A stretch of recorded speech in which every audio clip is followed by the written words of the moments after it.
it's a totally different life. I mean, thank God. I depend on depend. You know, if you know what I mean. I truly depend on depend. Like I cannot control my bladder. Former Atlanta Falcon and Brave great Deion Sanders revealing that he's been cured of bladder cancer. He says the cancer that he suffers from could have been much more dire had it not been caught when they found it. Joining us now is out of Denver, is medical contributor Dr. Payal Kohli. Welcome back to the show. Nice to see you, Chesley. All right. Is this a rare cancer, doctor? In other words, is there a reason why it hasn't gotten much attention up until now?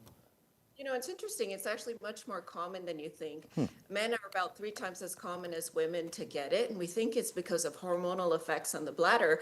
We also think it's the way that men clear toxins from their body. So as you can imagine, you know, the urine eliminates toxins from our body, so men tend to accumulate more toxins in the bladder than women, and estrogen can have a protective effect on the bladder. So the lifetime risk for a man getting it is about 1 in 28, and the lifetime risk for a woman is about 1 in 91, and we have about 100,000 new cases every year. And I think the reason it doesn't get attention is because people are ashamed to talk about it. People are worried to go to the doctor. And it's one of those cancers that can sneak up on you. You can get blood in the urine, even microscopic blood, about 30% of the time and not even realize it. So is that the symptom? Because I remember Deion saying that he went in for something else and they found this. So what signs should we be looking for? So sometimes there's no symptoms at all. That can be about 10 to 20% of cases, which is why it's important to just see your doctor regularly and get a lot of those screening tests. But sometimes you'll see blood in the urine. And like I said, sometimes it can be microscopic. For some people, it'll feel like a bladder infection, but you don't actually have an infection. So you can have burning when you urinate, you can have pain when you urinate, you can have frequent urination or lots and lots of trips to the bathroom.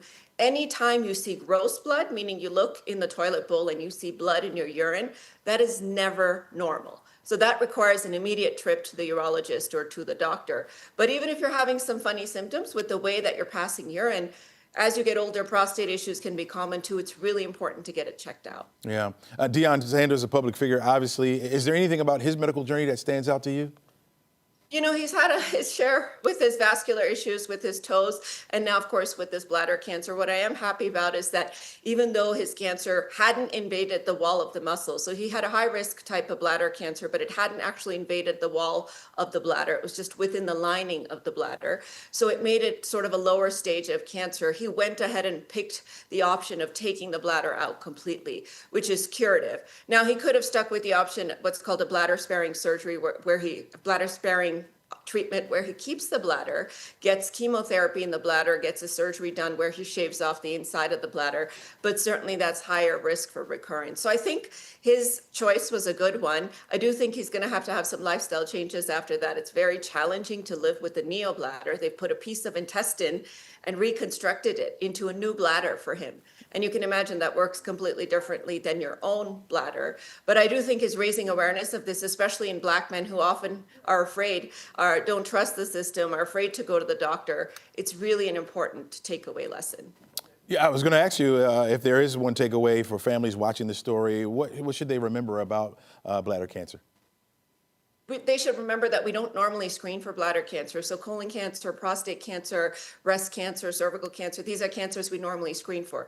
Bladder cancer, much more common than we think, especially now as we get exposed to more toxins in our environment, and yet we don't screen for it, which means that you need to have your radar up, and that requires at least one visit a year to the doctor just for screening purposes so that they can look at your urine, make sure there's no blood, there's no protein, there's nothing else that suggests something wrong, but also you having your radar up, knowing your body, knowing symptoms, and trying not to minimize, because only 1 out of 3 men go to the doctor regularly, and that's really not an acceptable statistic. We need to make sure that we normalize healthcare in men and actually make it that preventive care, especially in men, is considered a sign of strength, not a sign of weakness. Absolutely. Dr. Kohli, really appreciate your insight on this. Thank you so much.